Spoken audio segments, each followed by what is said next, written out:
ازيكم حبايبي، عاملين ايه؟ يا رب تكونوا كلكم بخير. وصفتنا النهارده سهله وبسيطه وجميله، وكل الولاد والكبار بيحبوها. هو ايه؟ اللانشون الفراخ. ناس كتير قوي طلبته مني، والامهات بيشتكوا جدا من ارتفاع اسعار اللانشون في السوبر ماركت، وكمان مش ضامنين نظافته ولا نظافه المكونات بتاعته، واولادهم بيحبوه. فانا بناء على طلبهم انا هعمله. معايا نص كيلو فراخ فيليه. انا فرمها كويس جدا في الكبه، ومخلياها ما فيهاش ولا اي جلد ولا اي عروق ولا اي حاجه، نظيفه خالص. ما تعمليش الوراك، احنا بنعمل الصدور. والتتبيلات بتاعتها بسيطه خالص. معلقه كبيره كزبره، معلقه كبيره بابريكا، نص معلقه ملح، معلقه كبيره مسح فلفل اسود، معلقه كبيره هرميه تتبيله الفراخ، معلقه توم باودر صغيره، ومعايا المساعد الجميل اللي هيخلي اللانشون حلو، معلقه بيكنج باودر كبيره، ومعلقتين زيت، ومعلقه وكوبايه ميه ساقعه، وكوبايه نشا. هنستبعد دلوقتي الميه، مش هحطها دلوقتي. هتقولي لي هنحط ميه على الفراخ، هنحط ميه على الفراخ وهيطلع معاكي احلى لانشون. هنزل بكل المكونات دي في الكبه، وهعملهم اطحنهم كويس جدا، اخلي المكونات كلها تتداخل، وبعدين هننزل بالميه وهقول لكم هتعملوا ايه. هنزل بقى على الفراخ بكل التوابل اللي احنا حاطينها كده اهو.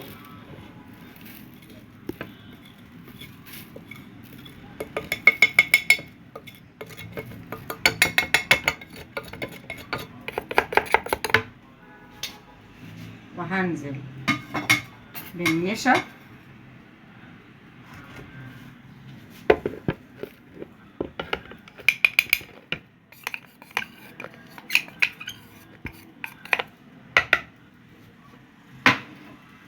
ومعلقتين الزيت، معلقتين كبار زيت. مش هنحط المية دلوقتي خالص، وهضرب بقى كل المكونات دي مع بعض.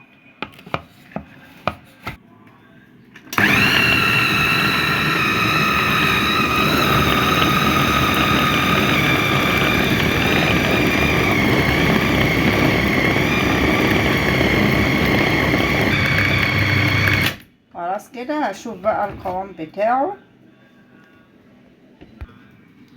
كده القوام حلو قوي. هنزل بقى بكوبايه الميه الساقعه، وما تستغربيش الميه الساقعه دي هتعمل معاه شغل حلو قوي، وهتديني القوام المظبوط بتاع اللانشون.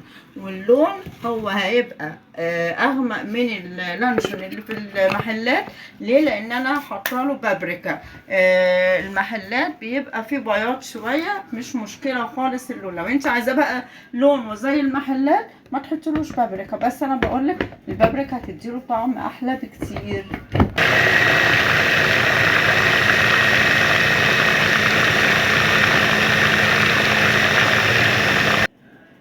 جبت كيس بلاستيك من بتوع التلاجة، فتحته. ممكن انت ما تفتحوش، تحطي في قلبيه او الاسترتش لاب عادي جدا وتعمليه. هنعمل ايه؟ هنعمل زي ما احنا بنقول كده، هنعمله كده اهو عشان يبقى ملفوف معايا شكل الرول.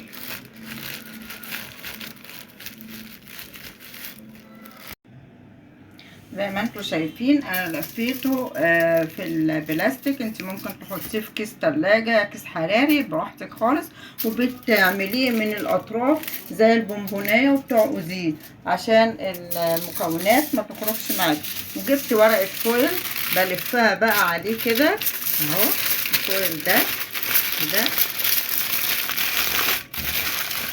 وهاخد الحرف ده ابرمه كده، الفه كده اهو. والتانية العكس، يعني انا بلف كده، التانية هلفها كده عكس الاولانية.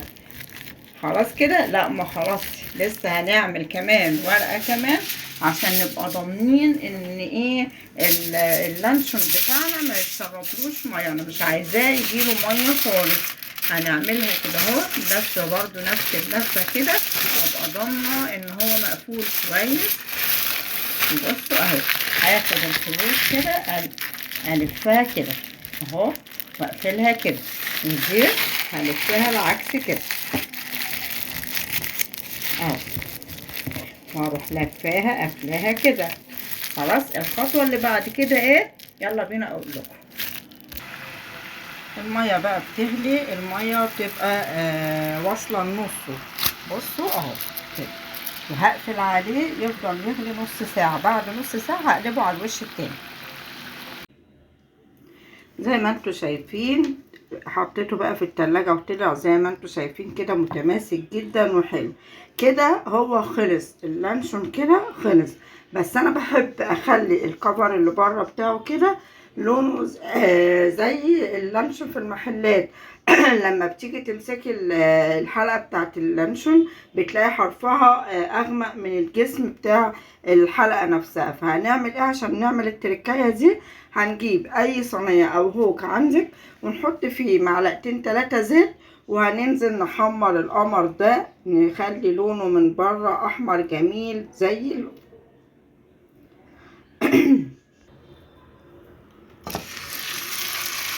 هحمره بقى وهنشوف هيبقى شكله ايه.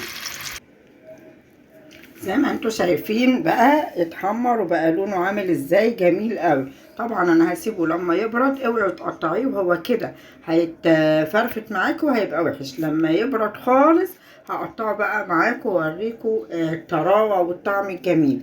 الحركه بتاعت ان انا عملته في الزيت دوت، انت كده ممكن تكوني حولتي قالب اللانشون لقالب او عرق فراخ، زي العرق اللحمه البارده. ممكن تقدميه وهو بالطريقه دي في اي غدا مع شويه مكرونه مع شويه بطاطس. بس احنا عاملينه الاولاد ينفع في سندوتشات المدرسه، ينفع في سندوتشات النادي، ينفع في فطار، في غدا، في عشاء، زي ما تحبي. بس هو اقتصادي وجميل جدا والطعم تحفه. يبرد وهقطعه معاكم. زي ما انتوا شايفين اخر جمال وحلاوه. بصوا طريه ازاي، وبصوا انا عاملاه سمكين اللي يريحك بقى. انا عاملاه نفس السمك اللانشون الجاهز وعاملاه سمك اتخن شويه اللي يريحك، وهتعمليه سندوتشات وهياكلوه يتبسطوا.